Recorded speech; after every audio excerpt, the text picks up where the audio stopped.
আমি আবারও নিয়ে চলে এসেছি পূজার রান্নাঘরে, আপনাদেরকে স্বাগত জানাই।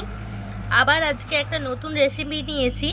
রেসিপিটা বানাতে গেলেই মনে পড়বে ছোটোবেলাকার কথা, কেননা রেসিপিটা আজকে হচ্ছে গাঁট্টা ভাজা, নয়তো কটকটি ভাজা বলে।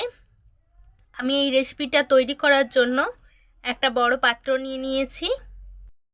এরকম বাটি মাপের আমি ময়দা নিয়ে নেব 2 বাটি।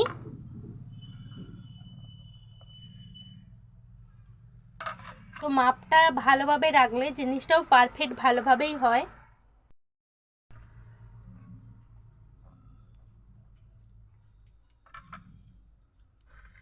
এরপর পরিমাণ মতন আমি নুনটা দিয়ে দিচ্ছি, ময়দা অনুযায়ী নুনটা।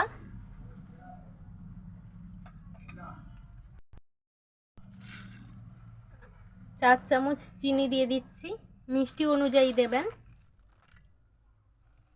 2 চামচ, 3 চামচ, 4 চামচ দিয়ে ভালোভাবে হাতের সাহায্যে আমি মিশিয়ে নেব।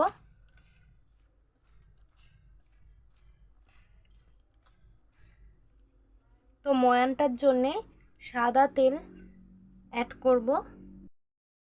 এরকম বড় চামচে 1 চামচ সাদা তেল দিয়ে ভালোভাবে এটাকে ময়ান দিয়ে দিতে হবে।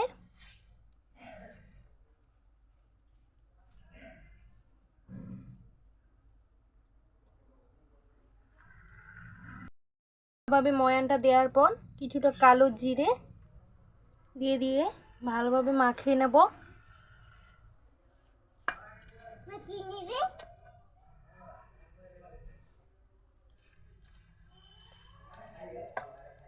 তো এরকম মুঠো করলে মনে হবে ভালোভাবে ময়ানটা দেওয়া হয়ে গেছে, ভেঙে যাচ্ছে না। এবার মাখানোর জন্য আমি দুধ নিয়ে নিয়েছি, অল্প অল্প করে দুধটা নিয়ে মাখিয়ে নেব। তো দুধটা যদি না থাকে জল দিয়েও মাখাতে পারবেন, নর্মাল জল দিয়ে। তো দুধটা দিলে টেস্টিটা খুবই সুন্দর হয়। তো অল্প অল্প করে আমি মাখিয়ে নিচ্ছি। একটা শক্ত দেখে ড্রো বানিয়ে নেব। তো ড্রোটা খুবই শক্ত করে মাখা হয়েছে, এরকম শক্ত করে মেখে নেব। দেওয়ার পর এটাকে আমি রেস্টে রেখে দিচ্ছি মিনিমাম 35 মিনিট। ঘন্টা বাদে আমি ফিরে এলাম। ড্রোটা কতটা শক্ত হয়েছে, চিনিটা গলে গেছিলো বলে একটু জল টাইপের হয়েছিল। তো ময়দা দিয়ে আর একটু কিছুক্ষণ মাখিয়ে নিতে পারবেন। আমি মাখিয়ে নিয়েছি। এবার আমি বড় বড় করে লেচি কেটে নেব।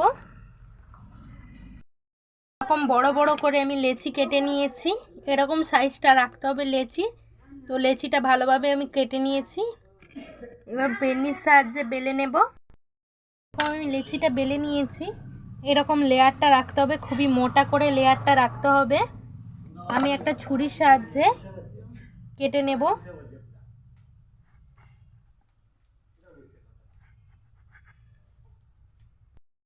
এরকম ছুরির সাহায্যে আমি চৌকা চৌকা করে কেটে নিয়েছি। লেয়ারটা কিন্তু মোটা রয়েছে। লেয়ারটা কত সুন্দর হয়েছে। এবার আমি তেলটাকে গরম করে আমি গাঁট্টাগুলো ভাজাগুলোকে ভেজে নেব। হালকা গরম করে নিয়েছি, এবার সবগুলোকে ছেড়ে দেব।